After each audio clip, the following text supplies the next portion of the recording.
जय हिंद दोस्तों। जैसा कि आपको मालूम है कि यूजीसी नेट जेआरएफ का जो है बैच लॉन्च हो गया है और डेली क्लास फर्स्ट पेपर और सेकंड पेपर का क्लास डेली चल रहा है।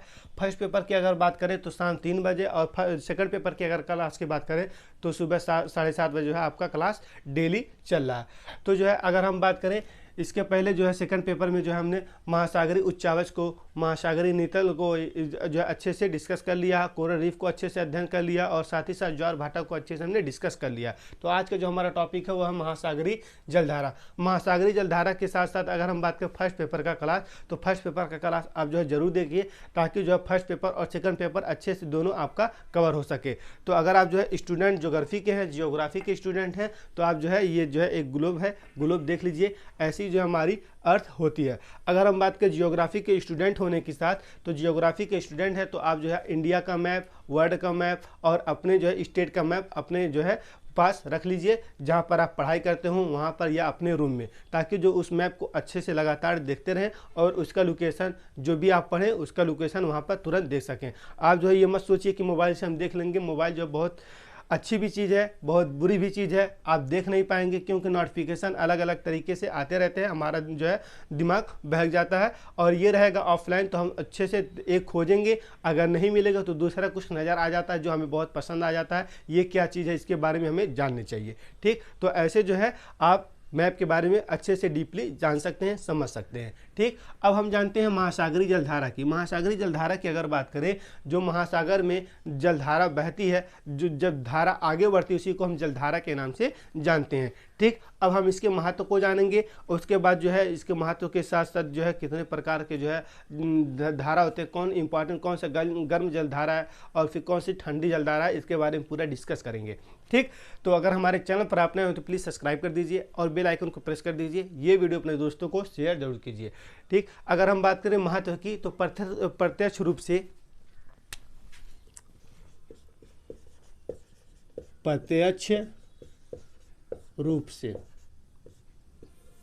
महत्व यहाँ लिख लीजिए।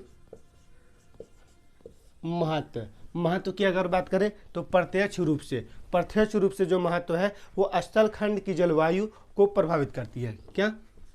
स्थल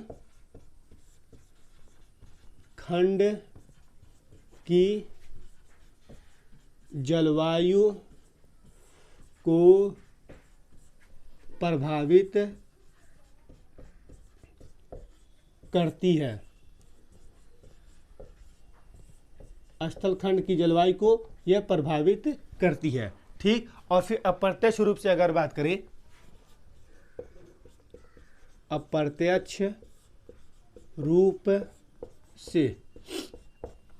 अप्रत्यक्ष रूप से अगर बात करें तो जो है नॉर्वे के गर्म जलधारा के प्रभाव से नॉर्वे का पश्चिमी तट का टेम्परेचर जो है शीत ऋतु में भी अधिक बना रहता है। और महासागरीय जैव विविधता को जो है ये बढ़ावा देती है। तीसरा जो है महासागरीय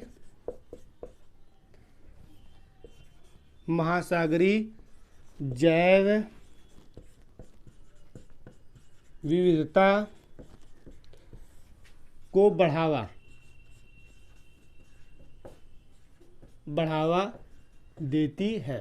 ठीक, अब ये बढ़ावा कैसे देती है तो इसके बारे में पहले हम जानते हैं। बढ़ावा की अगर बात करें तो जो है महासागरीय जो ठंडी और गर्म धारा के मिलने से जो है कुहरा बनता है और कुहरा बनने से जो है फ्लैक्टन यानी शैवाल बहुत तेजी से विकास होते हैं। और शैवाल जब विकास हो जाता है महासागरीय जीव इसे खाने आते हैं। महासागरीय जीव अनेक जीव जो है खाने आते हैं तो जैव विविधता का निर्माण होता है। ठीक, जैव विविधता का जो है बहुत तेजी से निर्माण होता है, बहुत तेजी से विकास होता है, क्योंकि जो है फ्लैक्टन को जो है शैवाल को महासागरीय जीव खाने आते हैं। वहाँ पर जो है महासागरीय जीव जब खाने आते हैं तो जैव विविधता का निर्माण बहुत तेजी से होता है, बहुत तेजी से निर्माण इसका होता है। अगर हम बात करें समुद्री धारा को ये जो है दिशा देने का काम करती है। क्या? इसे जो है दिशा देने का काम करती है। समुद्री धारा दिशा देने का काम करती है। अब ये दिशा देने का काम कैसे करती है? दिशा देने का काम करती है। दिशा देने का काम करती है। अब ये दिशा देने का काम कैसे करती है, अगर हम बात करें, जिससे अगर आप बात करें कि जो है नाव आप देखे होंगे जो बोट होता है कि जिस तरफ से हवा चलता है उस तरफ से जो है नाव बहुत तेज़ी से वो नाव को बहुत तेज़ी से लेके चलता है। ठीक, मान लीजिए पश्चिम से पूर्व चलता है। ठीक, अब ये मान लीजिए डायरेक्शन पहले ये हो गया। जैसे हम जियोग्राफी अगर पढ़ रहे हैं तो डायरेक्शन हमें जानना बहुत कंपलसरी है। ये ऊपर जो होता है उसे हम नॉर्थ के नाम से जानते हैं और नीचे जो होता है उसे हम साउथ के नाम से जानते हैं, इधर ईस्ट के नाम से जानते हैं और इधर जो है वेस्ट के नाम से हम जानते हैं। ठीक, अगर मान लीजिए नाव जो है पश्चिम से पूर्व की तरफ ऐसे चल रहा है और फिर साथ ही साथ जो जलधारा है, जो हवा है, पश्चिम से पूर्व की तरफ चल रहा है और ये जलधारा क्या करेगा, नाव को बहुत तेज़ी से आगे बढ़ाएगा और उसकी ऊर्जा का, ईंधन का बचत करेगा। ठीक, इसलिए जो है समुद्री दिशा देने का काम करता है। समुद्री जो है मार्ग को ये जो है दिशा देने का काम करता है। ठीक, अब आगे बढ़ते हैं। जैसे कि प्रत्यक्ष रूप से अगर बात करें, स्थल खंड की जलवायु को ये जो है प्रभावित करती है और अप्रत्यक्ष रूप से नार्वे की गर्म धारा के प्रभाव से नार्वे का पश्चिमी तट का तापमान जो है शीत ऋतु में भी अधिक बना रहता है और फिर साथ ही साथ सागरीय जैव विविधता को ये जो है बढ़ावा देता है और जो है समुद्री जलधारा जो है दिशा देने का, समुद्री मार्ग का जो है रास्ता बताने का या बहुत तेज़ी से ग्रो करने का काम करता है, ईंधन का बचत करता है। अब हम जानते हैं समुद्री मार्ग को जो है कुछ प्रमुख धारा हैं उसके बारे में हम पहले जानते हैं। ठीक,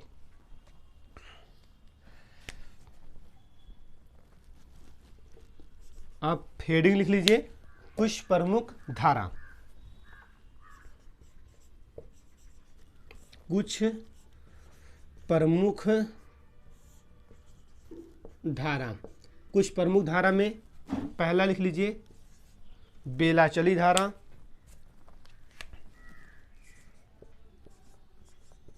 बेलाचली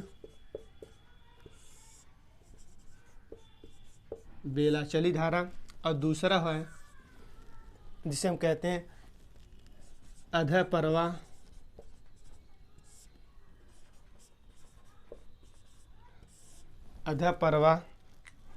और तीसरा है जिसे हम कहते हैं श्वास,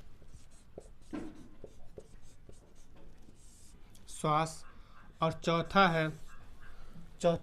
चौथे को हम कहते हैं प्रवाह,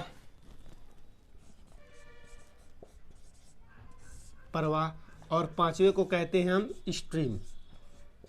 ठीक,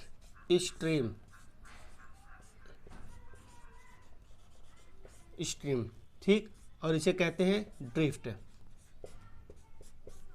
ठीक, इसे कहते हैं श्वास। ठीक, इसे हम कहते हैं श्वास। ठीक, ये तो बड़ा शय हो जाएगा श्वास। ठीक, इसे श्वास के नाम से हम जानते हैं, इसे बैकवाश के नाम से हम जानते हैं, बैकवाश के नाम से जानते हैं और बेलाचली नाम है, बेलाचली प्रवाह। ठीक, पहले हम जानते हैं ये क्या होता है, उसके बाद हम आगे बढ़ते हैं। ठीक, कुछ प्रमुख धारा है, कुछ प्रमुख धाराओं के नाम दिए गए हैं जिसे हम कहते हैं बेलाचली धारा, अधप्रवाह धारा, श्वास, प्रवाह, स्ट्रीम। इसके बारे में जानना हमें बहुत ज़रूरी है क्योंकि इससे भी एग्जाम में क्वेश्चन बन जाता है कि अधप्रवाह बताइए और फिर श्वास क्या होता है, श्वास कैसे चलता है और फिर जो है श्वास कब कहेंगे, बेलाचली कब कहेंगे, तो इसके बारे में जो है पूछ लेता है। तो हम जो है इसके बारे में पहले जानते हैं, उसके बाद हम आगे बढ़ते हैं। कुछ प्रमुख धारा में बेलाचली नंबर 1 पर है। तो बेलाचली धारा की अगर बात करें तो बेलाचली आप यहाँ समझ सकते हैं कि मान लीजिए ये हमारा तट है।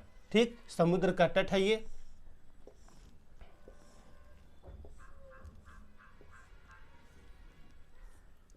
ये समुद्री तट है, समुद्री तट, और ये जो है समुद्र है। ठीक, इसे समुद्र बना लीजिए आप, पानी यानी कि बना लीजिए, जैसे आप समझते चलेंगे उस जो है आपके लिए आसानी हो जाएगा।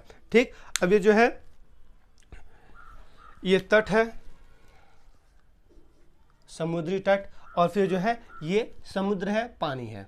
ठीक, समुद्र है, पानी है। ठीक, अगर हम बात करें समुद्री जलधारा जब आगे बढ़ती है, समुद्री जलधारा जब आगे बढ़ती है, ऐसे आगे बढ़ती है और फिर जो है तट से टकराती है, और टकराने के बाद इसके आगे बढ़ती है, समानांतर चलती है, इस साइड में भी तट के समान चलती है, जैसे तट का जो है आकार है, चाहे ऊपर हो या नीचे हो, उसके समान चलती है, तो उसी को हम कहते हैं बेला चली धारा। ठीक, उसे हम कहते हैं बेला चली धारा। जब समुद्र जो है प्रवाह बहुत तेज़ी से आगे बढ़ता है, समुद्री धारा जब बहुत तेज़ी से आगे बढ़ता है, तट से टकराता है, तट से टकराने के बाद जब तट के समान आगे ऊपर उसके साथ चलता है, तो उसी को हम बेला चली धारा के नाम से जानते हैं। इसे हम क्या कहते हैं? बेला चली धारा। ठीक, बेला चली धारा के नाम से हम इसे जानते हैं। अब क्वेश्चन आता है अधः प्रवाह क्या है, बैकवाश क्या है। ठीक, बैकवाश की अगर बात करें तो जो है समुद्री धारा जब आगे बढ़ता है, तट से टकराता है, और तट के टकराने के बाद बेला चली धारा जब जो है ऐसे कुछ मुड़ जाता है, और बैक चलता है, तो इसी को हम बैकवाश के नाम से जानते हैं। जब कुछ पानी पीछे चलता है, उसके जो है जैसे आगे पानी गया और फिर टकराने के बाद फिर कुछ पानी बैक हो जाता है, तो उसी को हम जो है बैकवाश के नाम से जानते हैं, अतः प्रवाह के नाम से जानते हैं। ठीक, इसको लिख लीजिए बैकवाश। ठीक, बैकवाश के नाम से हम इसे जानते हैं। ये 2 नंबर का हो जाएगा, ये 1st नंबर का है। ठीक, अब हम जानते हैं श्वास क्या होता है। श्वास की अगर बात करें तो श्वास जो है सागरी तरंग के तट से टकराने के बाद जो पानी छिछला हो जाता है, जब मग्न तट से टकराता है और फिर साथ ही साथ जो है कई टुकड़ों में जो है आगे बढ़ता है, कई टुकड़ों में जब आगे बढ़ता है तो उसी को हम श्वास के नाम से जानते हैं। अब ऐसे समझिए आप लोग कि मान लीजिए ये जलधारा आगे जा रहा है, अब यहाँ पर तट से मग्न तट से टकरा गया, मग्न तट से टकराने के बाद ये धारा कई टुकड़ों में आगे बढ़ता है, कई टुकड़ों में जब आगे बढ़ता है, ठीक, जब जो है यहाँ पर गैपिंग हो जाती है, गैपिंग होने के बाद जब जलधारा आगे बढ़ती है तो उसी को हम बैकवाश जो है कहते हैं, उसे कहते हैं श्वास के नाम से हम उसे जानते हैं, इसे कहते हैं श्वास। ठीक,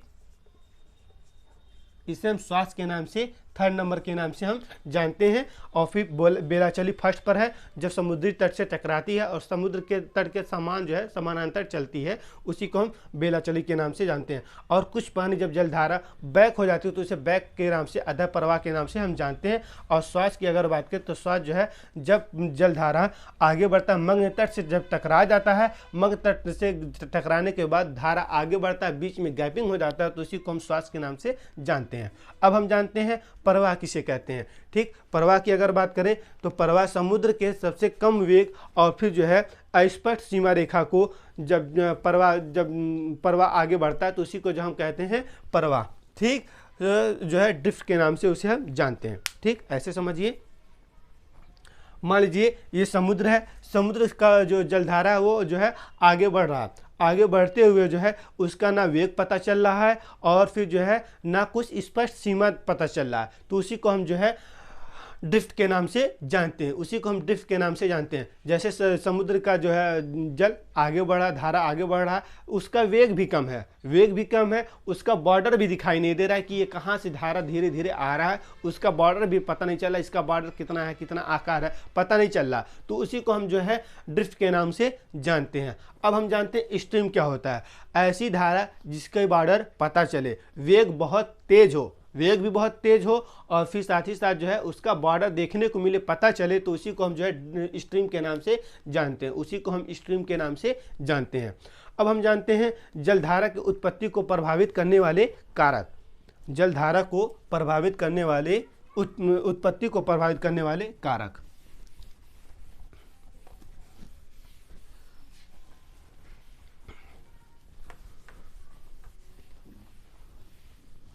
जलधारा को उत्पत्ति करने वाले प्रभावित करने वाले कारक। ठीक, हेडिंग डाल लीजिए, जलधारा के उत्पत्ति को प्रभावित करने वाले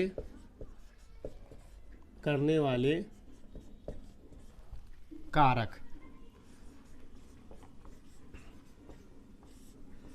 प्रभावित करने वाले कारक, जलधारा की उत्पत्ति को प्रभावित करने वाले कारक को हम पहले जानते हैं। तो इसमें जो है तापमान लिख लिए, टेम्परेचर, तापमान, और तापमान के साथ है लवणता, लवणता और है घनत्व और फिर साथ ही साथ जो है इसके बारे में पूरा हम पहले डिटेल में जानते हैं, उसके बाद हम आगे बढ़ते हैं। ठीक, जैसे जैसे तापमान बढ़ेगा, ठीक,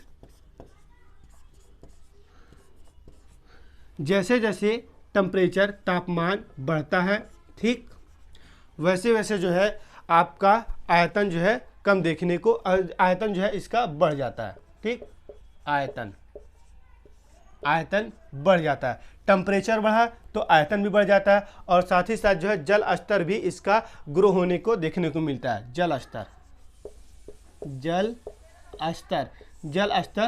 तेजी से बढ़ने लगता है। जैसे कि तापमान बढ़ता है तो आयतन भी इसका बढ़ने लगता है और जल स्तर भी इसका जो है तेजी से ग्रो होने को देखने को मिलता है। ठीक, जैसे कि अगर हम बात करें तापमान बढ़ा तो बर्फ़ पिघलने लगेंगे और बर्फ़ पिघल करके समुद्रों में आएंगे, नदियों के माध्यम से समुद्रों में आएंगे और उसका आयतन बढ़ जाएगा और उसका जल स्तर बढ़ना शुरू हो जाता है। जैसे जैसे तापमान कम होगा, ठीक, जैसे जैसे तापमान कम होता है वैसे वैसे जो है उसका आयतन भी कम होता है। ठीक, आयतन भी कम होने लगता है और साथ ही साथ जो है उसका जो है जल स्तर भी कम देखने को मिलने लगता है। जल स्तर, ठीक, ये जानना कंपलसरी है। जैसे जैसे तापमान बढ़ेगा आयतन भी बढ़ेगा, जल स्तर भी बहुत तेज़ी से बढ़ने लगता है। जैसे जैसे तापमान घटेगा आयतन भी जैसे जैसे तापमान घटेगा कम होगा वैसे वैसे आयतन भी कम होने लगता है, जल स्तर भी कम होने लगता है। अब हम बात करते हैं सैलिनिटी की, लवणता की। लवणता जैसे जैसे तेज़ी से बढ़ेगा, ठीक, यहाँ पर लिख लीजिए सैलिनिटी, लवणता बढ़ने के साथ साथ घनत्व भी बढ़ने लगता है। ठीक, घनत्व भी बढ़ने लगता है और फिर जल स्तर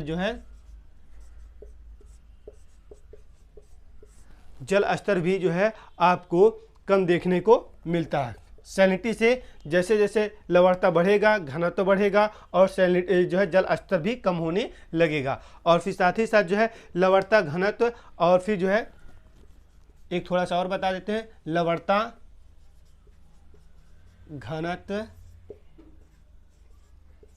जल स्तर। ठीक, जैसे जैसे जो है लवणता कम होगा घनत्व भी कम होगा वैसे वैसे जल स्तर बढ़ने लगेगा। ये कम होगा और ये भी कम होगा और ये बढ़ने लगेगा। इसमें जो है जो डिफरेंस है वो आपको समझना पड़ेगा। ठीक, लवणता कम होगा घनत्व भी कम होगा, जल स्तर बहुत तेज़ी से बढ़ने लगेगा। अब इसके बारे में हम समझते हैं। ऐसे स्थिति में जो है जलधारा का जो है उत्पत्ति अधिक देखने को मिलता है। जैसे जो है इसकी अगर बात करें